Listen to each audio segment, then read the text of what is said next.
الله الرحمن الرحيم الحمد لله رب العالمين والعاقبة للمتقين سيدنا محمد وآله وصحبه أجمعين. أعوذ بالله من الشيطان الرجيم. بسم الله الرحمن الرحيم. يوم يجمع الله الرسل فيقول ماذا أجبتم قالوا لا علم لنا إنك أنت علام الغيوب. إذ قال الله يا عيسى ابن مريم اذكر نعمتي عليك وعلى والدتك إذ أيدتك بروح القدس تكلم الناس في المهد وكهلا وإذ علمتك الكتاب والحكمة والتوراة والإنجيل وإذ تخلق من الطين كهيئة الطير فتنفخ فيها بإذني فتنفخ فيها فتكون طيرا بإذني وتبرئ الأكمه والأبرص بإذني وإذ تخرج الموتى بإذني وإذ كففت بني إسرائيل عنك إذ جئتهم بالبينات فقال الذين كفروا منهم إن هذا إلا سحر مبين وإذ أوحيت إلى الحواريين أن آمنوا بي وبرسولي قالوا آمنا واشهد بأننا مسلمون. صدق الله العظيم. 12 نمبر 7 ہے سورۃ المائدہ کی آیت نمبر 109, 110 اور 111 کی تلاوت کی گئی. گزشتہ آیت میں آپ حضرات نے یہ سنا پڑھا کہ بڑے بزرگوں کی بات اسی وقت مانی جائے گی جب وہ قرآن و حدیث کی روشنی میں درست ہوگی. اگر وہ قرآن و حدیث کی روشنی میں غلط ہے تو ان کی بات کو چھوڑ دیا جائے گا. اس آیت میں اسی چیز کو واضح کیا گیا کہ اگر یہ لوگ جن کی طرف نبیوں کو بھیجا گیا اپنے وقت کے نبیوں کی بات کو مان لیتے تو ان کا کیا بگڑ جاتا اور ان کا کیا نقصان ہوتا، مگر انہوں نے بات نہیں مانی، اس لیے اب ان کو سزا دی جائے گی.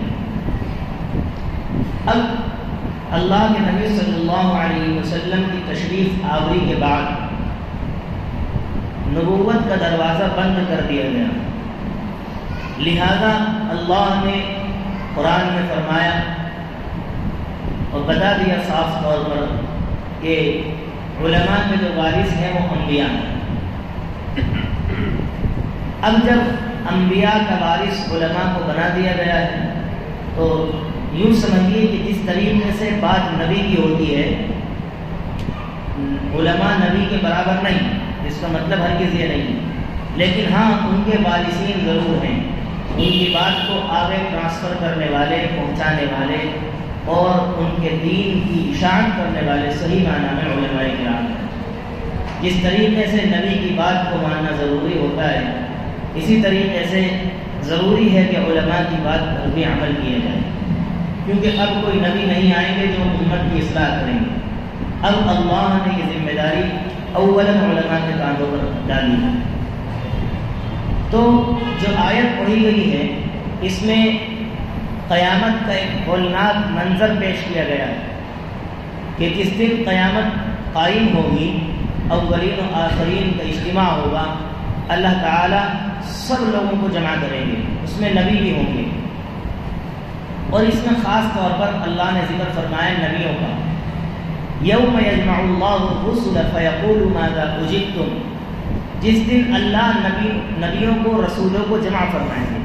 اس کا مطلب یہ ہے کیا صرف نبی رسول نہیں، مطلب تو یہ ہے کہ اعاظم اکابر سب جمع ہوں گے، اصاغر اور اعاجم سب جمع ہوں گے، مگر جو سب سے پہلے سوال ہوگا وہ انبیاء سے ہوگا.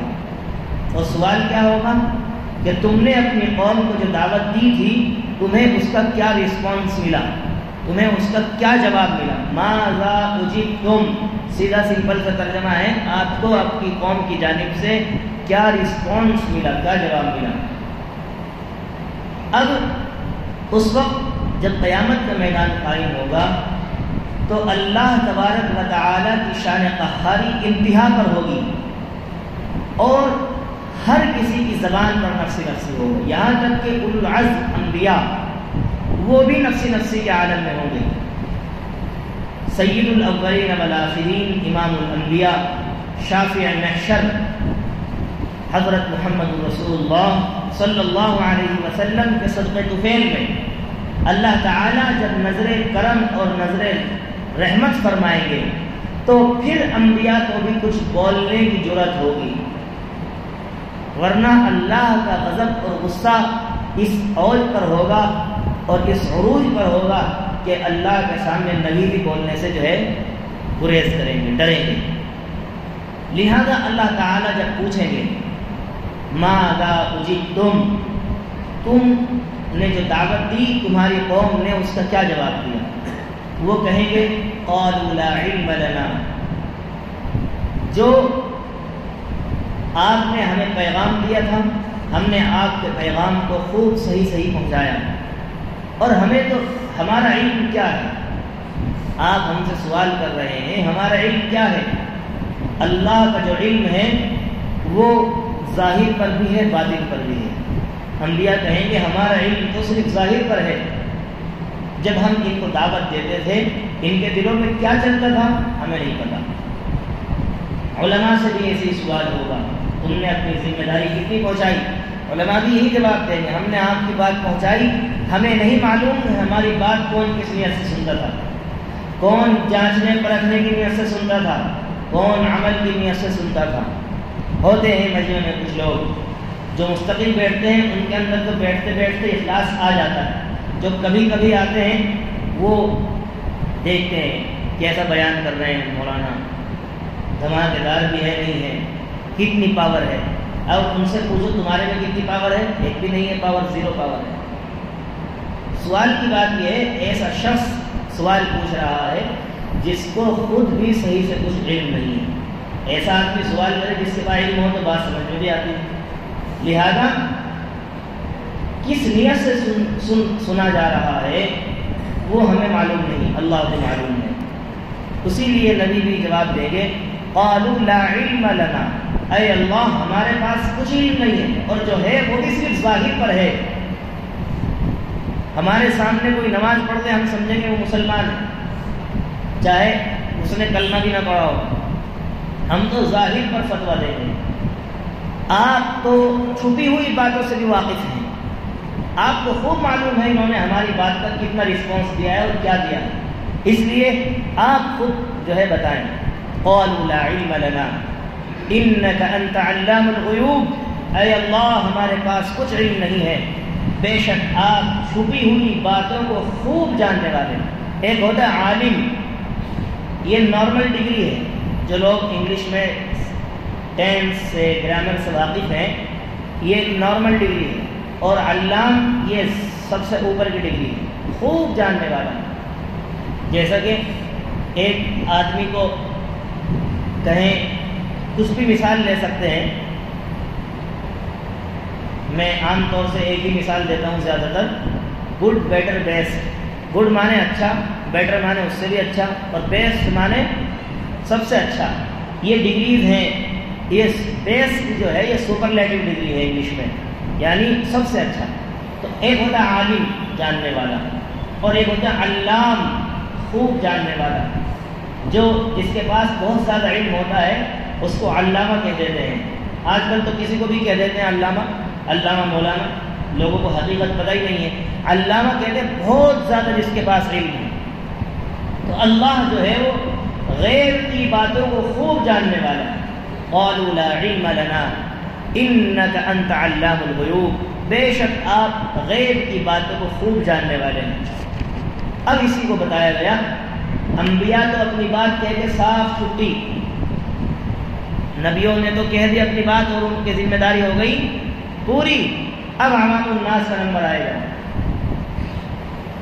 اور یہ ایک طرح سے گواہی بھی ہوگی امت کے حق میں۔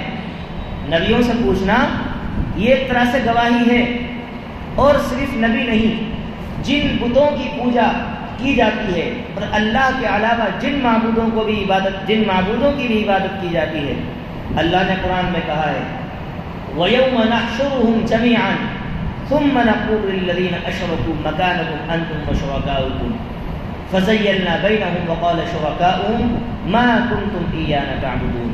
ان سے بھی اللہ پوچھے گا کیا تم نے کہا تھا ہمارے بت بنانا، بھائی جتنے بھی بت ہیں یہ سب انسان ہیں، یہ سب انسان ہیں، کوئی اوپر کی مخلوق نہیں ہے۔ اللہ اور معبود تو صرف وہی ہو سکتا ہے جو دکھائی نہ دے، جو نراکار ہے۔ ان غیر مسلموں کی کتابوں میں بھی ایشور کی تعریف یہ کی گئی ہے جو نراکار ہو، جس کا کوئی آکار نہ ہو۔ پھر کیوں آکار والے جو ہے معبود بن جاتے ہیں؟ اللہ تبارک و تعالی کی کوئی تصویر نہیں۔ یہ جتنی بھی تصویریں ہیں، یہ بت ہیں، یہ سب انسان ہیں۔ یہ خود کہتے ہیں بھائی رام کے والد کا نام یہ تھا، ان کے والد کا نام یہ تھا، کرشن کے والد کا نام یہ تھا، ان سے اوپر والوں کا نام، تو پھر انسان ہوئے نا۔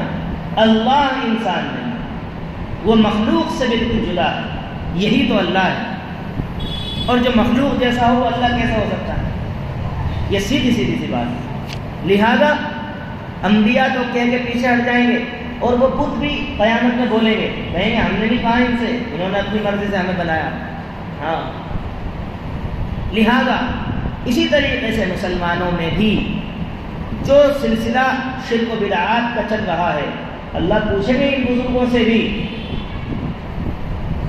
جتنے ہمارے اولیاء اللہ بزرگ دفن ہیں اور جن کی قبروں پر غلط کام ہو رہے ہیں جو قرآن و سنت سے ثابت نہیں ہے، اللہ پوچھیں گے ان سے بھی، کیا تم نے کہا تھا ان کو میرے ساتھ ایسا سلوک کرنے کے لیے؟ بھئی اللہ کے نبی انتقال کے وقت، وصال کے وقت یہ فرما کر جا رہے ہیں میرے بعد میری قبر کو سجدے کی جگہ نہ بنانا۔ اللہ ایسے ہی ان بزرگوں سے بھی، خواجہ غریب نواز ہوں، معین الدین چشتی اجمیری رحمۃ اللہ علیہ، خواجہ علاء الدین صابر کلیری ہوں، یا خواجہ نظام الدین محبوب الہی ہوں، خواجہ قطب الدین بختیار کاکی ہوں، کوئی بھی ہوں، اللہ سب سے سوال کرے گا کیا تم نے کہا تھا کہ میری قبر کو اس طرح میرے ڈھیلے کی جگہ بنانا؟ ہر کس نے ایک وقت کی نماز نہیں پڑھتے وہ لوگ مسلسل، دھندا ہے، بزنس ہے، ٹینڈر چھوٹ رہے ہیں ہر چیز کے، آپ کو نہیں معلوم، سب کو معلوم ہے چیزیں، لیکن پھر بھی لوگ عقیدت و محبت کے نام پر لوگوں کے مال و دولت کا غلط استعمال کیا جا رہا ہے۔ اللہ پوچھیں ان سے بھی، وہ صاف کہہ دیں کہ ہم نے نہیں کہا ان سے۔ کسی ایک بزرگ کے سوانح حیات میں، ان کی بایوگرافی میں، ان کے ارشادات میں یہ بات نہیں ملتی کہ تم میری قبر پہ جو ہے اتنا بڑا مزار بنانا اور یہاں اسی طرح کا کام کرنا، ہرگز نہیں۔ ان کی تو جو صفات ہے وہ اپناتے نہیں ہیں۔ یہ جتنے بھی اکثر لوگ مسلسل جانے والے، ان سے پوچھو یہ نام بتاؤ، نام بھی نہیں معلوم صحیح ہے۔ میں نے کتنے ایسے لوگوں سے معلوم کیا جو مسلسل مزار پر حاضری دینے والے، میں نے پوچھا بھائی خواجہ صابر کلیری کا نام بتاؤ، انہیں پتہ ہی نہیں نام۔ جس بندے کو نام نہیں پتا، ان کو ان کی کوالٹیز کیا پتہ ہوں گی، کہ ان کی کیا صفات تھی، وہ کس طرح کے بزرگ تھے، کیا حکم دیتے تھے کرنے کا، کس طریقے سے انہوں نے زندگی گزاری، لیکن نہیں بس باہر کی چیزوں میں ملوث ہیں۔ بھائی انہوں نے کتنی پریشرم سے، کتنی مشقت سے زندگی گزاری ہے، وہ دیکھو نا، اور کس طریقے سے اپنے آپ کو دین پر چلا کر دکھایا ہے، اس پر کوئی عمل نہیں کرتا۔ ان کا اصل نام ہے علاء الدین۔ صابر کس وجہ سے نام رکھا گیا وہ ایک الگ تاریخ ہے، صابر نام نہیں ہے، صابر تو ان کا لقب ہے، اصل نام ان کا علاء الدین۔ تو ہم بزرگوں کے بس عاشق ہیں، یہ تو بیچارے بزرگ ہیں، نبی کے بھی عشق کا دعویٰ کرتے ہیں لیکن عمل نہیں ہے، اور خالی عشق کا دعویٰ کوئی فائدہ نہیں ہے۔ عشق کی دلیل بھی ہونی چاہیے، دعوے پر دلیل اگر مانگے تو لگنا چاہیے کہ یہ واقعتاً حضور کا عاشق ہے، خالی دعوے سے کیا ہونا۔ تو ایسے ہی یہ بزرگ، یہ نبی سب کہہ دیں گے کہ ہم نے نہیں کہا تھا ان سے ایسا کرنے کے لیے۔ حضرت عیسیٰ سے بھی اللہ کہیں گے کیا تم نے کہا تھا ان سے؟ اگلے رکوع میں اس بات کا ذکر آئے گا کہ تم میری ماں کو اور مجھے خدا کا حصہ بنا دینا، وہ کہیں گے نہیں ہم نے نہیں کہا، انہوں نے خود بنایا۔ سب کو اللہ تعالیٰ کی سزا دیں گے۔ یہ نبیوں سے سوال کیوں ہوگا؟ تاکہ ان سے بھی تصدیق کی جا سکے، حالانکہ اللہ کو پتہ ہے انہوں نے صحیح کام کیا ہے، اللہ کو معلوم ہے، لیکن پھر بھی یہ سوال کریں گے۔ اس کے بعد اللہ تعالیٰ 8 احسانات حضرت عیسیٰ پر اور ان کی والدہ پر گنوا رہے ہیں، اور یہ بتانا چاہتے ہیں کہ عیسیٰ اللہ نہیں ہیں، وہ اللہ کے بندے ہیں۔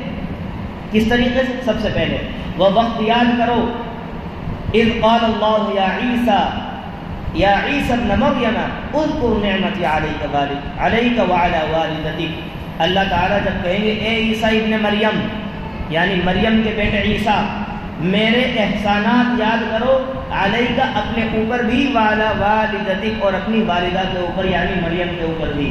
کون کون سے احسانات؟ اذ ایدتک بروح القدس، جب میں نے تمہاری تائید کی، تمہاری مدد کی اور تمہاری توثیق کی میں نے روح القدس کے ذریعے، حضرت جبریل کے ذریعے۔ ان کی حفاظت اللہ تعالی حضرت جبریل سے کراتے تھے، حضرت عیسیٰ کی۔ اسی کو قرآن میں کہا گیا واللہ یعصمک من الناس، اللہ تمہاری حفاظت فرمائیں گے لوگوں سے۔ اسی طریقے سے لہ معقبات من بین یدیہ ومن خلفہ یحفظونہ من امر اللہ، ان کے آگے پیچھے کچھ ایسے فرشتے تھے جو مسلسل ان کی حفاظت کرتے تھے۔ کس سے؟ اللہ کے حکم سے۔ کس سے حفاظت کرتے تھے؟ اللہ کے حکم سے۔ تو پہلی بات تو یہ کہ روح القدس کے ذریعے سے تائید کی، اور پھر تکلم الناس فی المہد وکہلا۔ دوسرا احسان کیا ہے کہ تم جو ہے بات کرتے تھے زمانے طفولیت میں بھی اور کہولت میں بھی، یعنی بچپن میں بھی آپ ایسی ہی بات کرتے جیسے بڑے لوگ کرتے ہیں۔ حضرت عیسیٰ کا ایک معجزہ یہ بھی تھا کہ جب وہ پالنے میں تھے، گود میں تھے، اس وقت بھی وہ ایسی ایسی باتیں بتاتے تھے جو بڑا آدمی بتاتا ہے۔ جیسا حضرت یوسف علیہ السلام کے پیچھے جب زلیخا بھاگی ہے اور فوراً جو ہے اس کا شوہر آ گیا سامنے، اس نے فوراً ایک الزام لگا دیا کہ دیکھو یہ میرے ساتھ بدکاری کرنے کی کوشش کر رہا تھا۔ اللہ نے وحی نازل فرمائی اور کہا کہ ایک بچہ گواہی دے گا، چھوٹا سا جو گود کا بچہ ہے، جو بول بھی نہیں سکتا، وہ کہے گا، جو وہ بتائے گا وہ بات صحیح ہے۔ اس نے کہہ دیا کرتا اگر آگے سے پھٹا ہے تو یوسف کی غلطی ہے، اور کرتا پیچھے سے پھٹا ہے تو پھر زلیخا کی غلطی ہے۔ بچہ کہہ رہا ہے بولتے بولنے والا، جو اون آ کرتا ہے، جس کو بولنا بھی نہیں آتا، اس نے یہ بات کہی ان کان قمیصہ قد من قبل فصدقت وهو من الكاذبین وان کان قمیصہ قد من دبر فكذبت وهو من الصادقین فلما راى قمیصہ قد من دبر قال انه من کیدکن ان کیدکن عظیم۔ جب دیکھا تو قمیص واقعتاً پیچھے سے پھٹی تھی، تو پھر غلطی کس کی نکلی؟ زلیخا کی نکلی۔ ایسے ہی یہاں حضرت عیسیٰ گود میں ہیں، اور گود میں کیا کہہ رہے ہیں؟ اللہ تعالیٰ مجھے بڑا ہونے کے بعد کتاب دیں گے، نبی بنائیں گے۔ گود میں کہہ رہے ہیں۔ یہ کیا تھا؟ معجزہ تھا یہ اللہ کا نبی۔ تکلم الناس فی المہد وکہلا، تم بات کرتے ہو، تم بات کرتے تھے بچپن میں بھی اور ادھیڑ عمر میں بھی، ایسی بات کہ دونوں باتوں میں کوئی فرق نہیں تھا۔ جیسی بات بڑے ہو کر آدمی سمجھدار آدمی کرتا ہے، ایسی ہی بات آپ بچپن میں بھی کر رہے تھے۔ اور تیسری بات وَإِذْ عَلَّمْتُكَ الْكِتَابَ وَالْحِكْمَةَ وَالتَّوْرَاةَ وَالْإِنْجِيلَ، میں نے تمہیں کتاب و حکمت کی باتیں سکھائیں اور تورات و انجیل کی بھی باتیں سکھائیں۔ وَإِذْ تَخْلُقُ مِنَ الطِّينِ كَهَيْئَةِ الطَّيْرِ بِإِذْنِي، اور ایک انعام تم پر یہ کیا میں نے کہ تم جو ہے گارے سے، مٹی کے گارے سے کوئی چیز بناتے تھے، پرندے کی شکل، ایک پرندہ بناتے تھے، اور تم میرے حکم سے، ہر جگہ اللہ تعالیٰ بِإِذْنِی بِإِذْنِی بار بار لائے ہیں اس لفظ کو۔ بِإِذْنِی کا مطلب میری اجازت سے، میری پرمیشن سے، میرے حکم سے۔ وَإِذْ تَخْلُقُ مِنَ الطِّينِ كَهَيْئَةِ الطَّيْرِ بِإِذْنِی، اور جب تم بناتے تھے مٹی سے پرندے جیسی شکل کا کوئی چیز بناتے تھے میرے حکم سے، فَتَنفُخُ فِيهَا، تو تم اس میں پھونک مارتے تھے، فَتَكُونُ طَيْرًا بِإِذْنِی، وہ پرندہ بن جاتا تھا، وہ پرندہ بن جاتا تھا میرے حکم سے۔ ہر جگہ میرے حکم سے کہنے کا مطلب یہ سب کچھ میرے حکم سے ہوتا تھا۔ حضرت عیسیٰ صرف میڈیٹر کی حیثیت سے تھے، واسطے کی حیثیت سے تھے۔ حضرت عیسیٰ بیچ میں واسطہ تھے، اصل کرنے والی ذات اللہ کی۔ اور فرماتے ہیں وَتُبْرِئُ الْأَكْمَحَ، جو پیدائشی اندھا ہوتا تھا، آپ دیکھیں 4000 سال پہلے آج سے تقریباً، یا اور تھوڑا سا وقت کم کیجیے، اللہ کے نبی صلی اللہ علیہ وسلم سے 600 سال قبل اور اب 1500، تو 2000 تو ہو ہی گئے، پھر بھی اور تھوڑا سا پیچھے چلے جائیں۔ اس وقت کوئی یہ تصور نہیں تھا آرٹ کا. جتنی سائنس ترقی آج کر گئی ہے اور جو ہے آرٹ کے فن آ رہے ہیں، یہ 2000 پھر بھی مانیے 2000 سال پہلے پرندے کی شکل بنانا، پھونک مار کر اس کو زندہ کر دینا، یہ اللہ کا معجزہ ہی ہے، یہ اللہ کا معجزہ ہے. اسی طریقے سے آج اتنی زیادہ ترقی ڈاکٹری کر گئی ہے، سائنس بھی اتنی زیادہ ترقی پر ہے، لیکن جو آدمی اندھا ہو اس کو روشنی نہیں دے سکتے. لیکن اللہ فرما رہے ہیں کہ تم تو پیدائشی اندھے کو جو ہے روشنی دے دیتے تھے. وہ حضرت عیسیٰ نہیں دیتے تھے، دیتا اللہ ہی تھا، لیکن وہ بیچ میں واسطہ تھے. اسی طریقے سے جو کوڑ کا مریض ہوتا تھا اس کے اوپر ہاتھ پھیر کر اس کو صحیح کر دیتے تھے، اور یہ سب اس کے حکم سے، بِإِذْنِی میرے حکم سے ہوتا تھا، اللہ کے حکم سے. وَإِذْ تُخْرِجُ الْمَوْتَىٰ جو آدمی قبر میں لیٹا ہوا ہے مردہ، اس کو کہتے تھے قُم بِإِذْنِ اللَّهِ اللہ کے حکم سے کھڑا ہو جاتا، وہ کھڑا ہو کر چلنے لگتا تھا. یہ بھی ان کا معجزہ تھا. وَإِذْ كَفَفْتُ بَنِي إِسْرَائِيلَ عَنْكَ إِذْ جِئْتَهُم بِالْبَيِّنَاتِ اور میں نے تمہاری حفاظت اس وقت بھی کی جب یہودی تمہارے دشمن ہو گئے اور انہوں نے تمہیں کہا کہ یہ تو سب جادوگر ہے، یہ تو سب جادو کی بات پیش کرتا ہے، اور یہ جو کچھ بتا رہا ہے ان ھذا الا سحر مبین، یہ جادو ہے، جادو یہ کیا ہے؟ جادو. اور وہ تمہارے قتل کے در پہ ہو گئے اور تمہیں سولی پر لٹکانے کے لیے انہوں نے کوشش کی، لیکن ہم نے تمہاری اس وقت بھی حفاظت کی. وَإِذْ كَفَفْتُ بَنِي إِسْرَائِيلَ عَنْكَ إِذْ جِئْتَهُم بِالْبَيِّنَاتِ میں نے تمہاری حفاظت بنی اسرائیل سے اس وقت بھی کی جب تم ان کے پاس کھلی نشانیاں ہماری لے کر گئے، اور ان میں سے جو انکار کرنے والے لوگ تھے انہوں نے کہا ان ھذا الا سحر مبین، یہ تو صرف کھلا ہوا جادو ہے.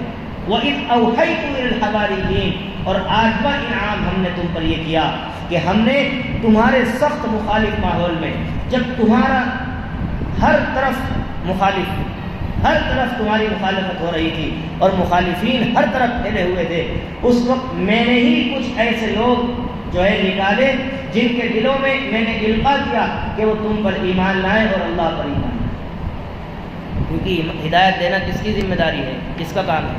اللہ کا کام. تو فرمایا وَإِذْ أَوْحَيْتُ وقت یاد کرو جب میں نے کچھ تمہارے حواریین کی طرف وحی کی القاء کیا کہ تم مجھ پر ایمان لاؤ اور میرے رسول پر ایمان لاؤ، تو وہ ایمان لائے. انہوں نے کہا آمنا ہم ایمان لائے، واشہد اور آپ گواہ رہیے ہم فرمانبردار بھی ہیں. اس کا فائدہ کیا ہوا کہ وہ تم پر تو ایمان لائے، تمہارے رفع سماوی کے بعد جب تمہیں آسمان پر زندہ اٹھا لیا گیا انہوں نے تمہاری بات کو آگے پہنچایا، خود بھی عمل کیا اور تمہارے پیغام کی تبلیغ کی. کن لوگوں نے؟ جن کے دلوں میں اللہ نے بات ڈالی. تو آج انعام اللہ نے گنوائے ہیں حضرت عیسیٰ پر، ابھی اور بھی آئیں گے. یہ بتانا کیا مقصد ہے؟ بتانا مقصد یہ ہے کہ تم میرے بندے ہو. اصل تو اللہ تعالیٰ یہ حضرت عیسیٰ سے بات کر رہے ہیں، لیکن حضرت عیسیٰ کو خطاب فرما کر یہود و نصارہ دونوں کو زجر و توبیخ کی ہے کہ دیکھو جس بندے پر احسان کیے جائیں وہ خدا نہیں ہو سکتا. تم نے کیا کیا کہ احسان کیا گیا تھا حضرت عیسیٰ پر، ان کو تو تم نے یاد رکھا اور خدا بنا لیا، اور تم مجھ کو بھول گئے جو اصل میں محسن ہوں، احسان کرنے والا ہوں.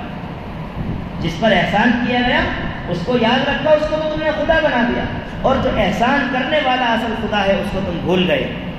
نمبر 1 یہ تو یہودی عیسائیوں کی وہ ہوئی نصیحت کہ جو خدا تم نے بنایا خدا نہیں ہے، وہ خدا کے بندے ہیں، کیونکہ اللہ محتاج نہیں ہے کسی کا، اور اللہ نے جب ان پر احسان کیا ہے تو یہ اللہ کے محتاج ہیں.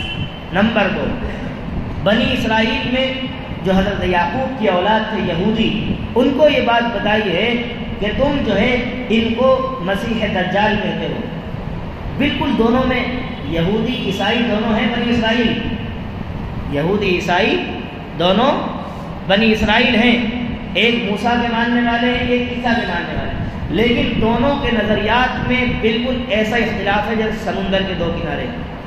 ایک قوم عیسائیت جو کرسچن ہیں وہ کہتے ہیں عیسیٰ اللہ کے بیٹے، ان کو بہت زیادہ مانتے ہیں، اور جو یہودی ہیں وہ کہتے ہیں یہ تو دجال ہیں، دجال، اور ان کی بہت برائی کرتے ہیں، اسی لیے ان کو قتل کرنے کی کوشش کی. تو فرمایا کہ یہ دجال بھی نہیں ہے، یہ تو اللہ کے نیک بندے ہیں۔ کیا ہیں؟ اللہ کے ایک برگزیدہ بندے ہیں، اور ان کی بہت ساری صفات ہے۔ اور جو عیسائی لوگ ان کو خدا بنا رہے ہیں، یہ خدا نہیں ہے، یہ اللہ کے محتاج ہیں، اللہ کے بندے ہیں، اور بندہ محتاج ہوتا ہے، خدا محتاج نہیں ہوتا۔ یہ 8 احسانات گنوا کر اللہ نے یہود و نصارہ کی جو ہے اصلاح فرمائی ہے۔ اللہ سے دعا فرمائیں کہ یہودیت اور نصرانیت کا جو عظیم فتنہ دنیا میں پھیلا ہوا ہے، اللہ ہم سب کو اس سے کامل طور پر بچنا نصیب فرمائیں، اور یہود و نصارہ جس طریقے سے اپنے نبیوں کے بارے میں افراد و تفرید کا شکار ہوئے، کسی کو بڑھا دیا اور کسی کو گھٹا دیا، اللہ امت مسلمہ کے ہر فرد کو اس سے محفوظ فرمائے اور صراط مستقیم پر استقامت اللہ تعالیٰ نصیب فرمائے۔ آمین۔ آخر دعوانا ان الحمد للہ۔